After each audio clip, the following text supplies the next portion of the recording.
Right, well, hello everyone, and here we are just outside of Drake Interplanetary's Defense Con. As usual, Drake don't get invited to Invictus, so they try and storm the show by having their own con in the middle kind of thing. At the end. So it's at the spaceport. We just need to go through all these elevators here. And as we're waiting here, we'll talk a wee bit about the sale. Might be a good idea to pick up upgrades to Corsair at the moment, because I'm expecting that to be released some point in the next year, because it has been shown that they're doing work on it, and I expect it to go up in price at some point. The war.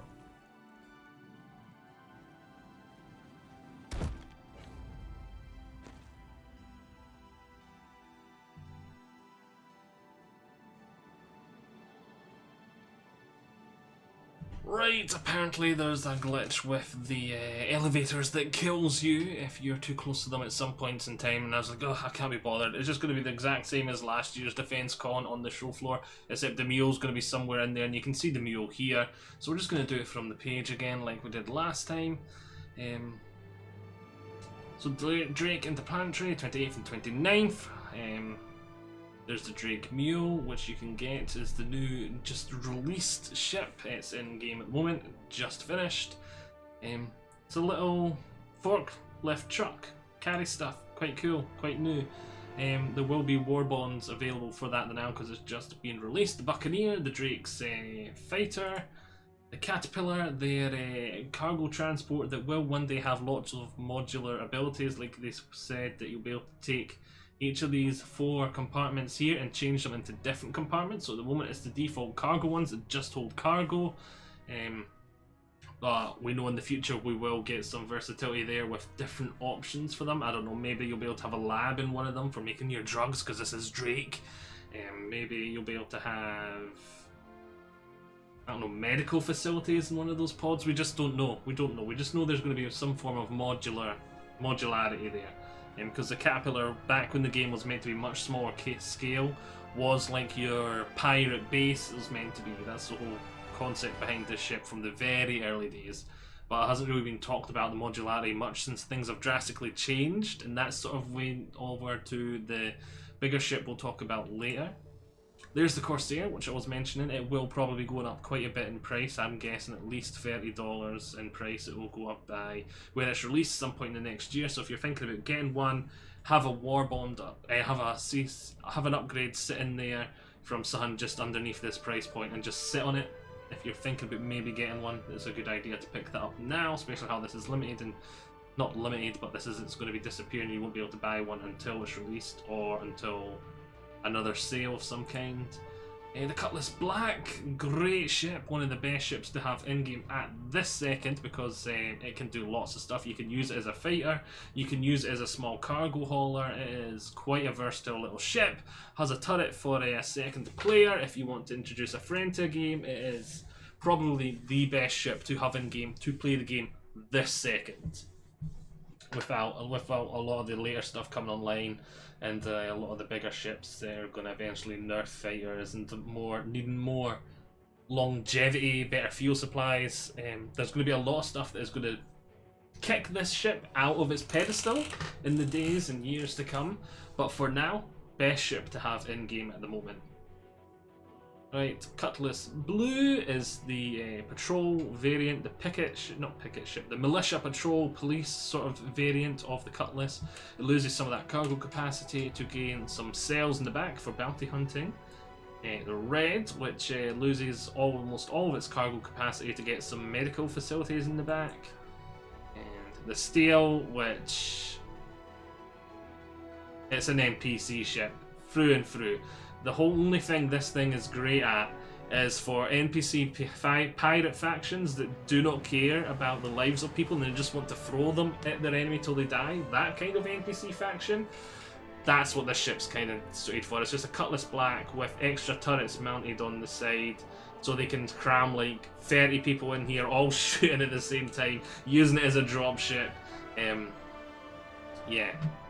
That's what that ship's really for. It's for an NPC ship. Like, Like, so it can come in, drop off about 20 NPCs to come attack a bunker or something. It's, yeah, that's its main role as far as I'm concerned. Dragonfly, a great little bike to fly around with in-game at the moment. It's got a couple of guns, hover. They're quite fun to fly around with. Nah, I'd never pay. Like the Mule, the Star, I'd never pay full price for those things. I'd buy them in-game where they are cheap as chips. Herald, your entry-level data running. It is, yeah. You like trading, but want to trade in information instead, this is your entry-level ship. And it is the cheapest profession starter, I think, in the game. So if you want a profession starter that's super cheap. The Kraken, the Caterpillar we talked about earlier on, how the Caterpillar used to be the pirate base. This is the new ship. Now the game's much grander in scope. This is the mobile pirate base to replace it. You can see it's sort of like an aircraft carrier, World War II sort of design. Really cool looking ship. It's got quite a good bit of firepower, but it's not really a frontline fighting ship. It is mainly it's mainly a support ship. It allows its pirates to come dock on it. It gives them extra longevity by giving them like transportation, so they don't run out of fuel constantly. Gives them a place to return to. Yeah, it's a base. It's a mobile pirate base. And imagine if this thing's getting involved in the fight, it's going to be an unfair fight where it's drastically overwhelming its opponent, so it doesn't need to worry too much about taking damage. That's the only fights this thing really wants to get into, which is the kind of fights pirates want to get into, so you can see that kind of lines up there. Kraken Privateer, same ship as before, except it loses some of its base functionality, like the Dragonfly. This thing's got like a Dragonfly den, so the pirates can store their bikes on it, and it loses some of its cargo capacity, so it can have some shops. So it's a bit like a flying shopping mall in that regard, but nowhere near as much as the Banu Merchantment is. That's the real big flying shopping mall in this game, but this is just sort of like it adds a wee bit of that. So if you maybe want a pirate base, but you also want to invite people in to sell stuff, this is maybe the one to go for. But again, price points like that, ooh, never in a million years would I be getting a ship that expensive. I'd be earning that in-game with a bunch of friends, because you're going to need a bunch of friends to run it, kind of thing as well. The Mule, we've already talked about you. And the Salvage Profession Starter, so if you want to be salvaging stuff, this is the Profession Starter for you. It is the CCU at this point in time. Let's see how much that CCU is worth. Upgrade now, let's just take a quick nosy. That was to then come down. What's the most expensive thing we could possibly...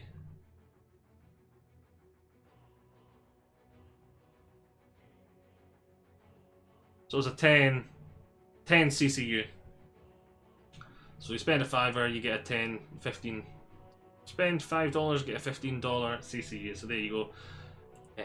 As always, I only recommend doing that if you want to support the game above and beyond the extra initial starting price of getting a starter pack with just a starter ship and access to the game. That's all you need. That's all you ever will need. Yeah. Drake Defense Con. I think that's us. There you go, you can see we were about to go in there. Let's take a quick look at this. Is it just instructions on how to get there? Yeah, this is just instructions on how to get there. Boom. Doesn't actually show you. So yes, hope you've all enjoyed this. That'll probably be our last one, unless we do a little CCU guide, but basically the CCU guide, you're just taking all the CCUs like this Warbond one, or stuff like the Mule. You could even, if you want to buy the ship from scratch, what you do is you start off with the Mule, you buy it, the Warbond with the LTI, it's an LTI token, then you use CCU chains like from stuff like this where you're getting reduced price ones, and you chain them together to get the ship that you actually do want. There's not really much else to it, it's quite simple. So if you want a full video on that, let me know and we'll talk about all the ones you can chain together this year. I will be interested to see what the Drake one is tomorrow. I doubt it will be, but the Cutlass Black would be a great one for almost everyone. I don't think there's been any that low yet this year. And so that'd be a great one for almost everyone, for people trying to build their CCU chains because they've not had anything in that range, and for people that are newer. So say they're sitting on maybe, I don't know, an Arrow or a Gladius, they're sitting on something like that at the moment. This would be a great CCU for them to come out for them, so they can get involved in some trade as well as their combat. But this, alas, that is us for today. I hope you have all enjoyed it. I shall see you all next time. Bye. Bye.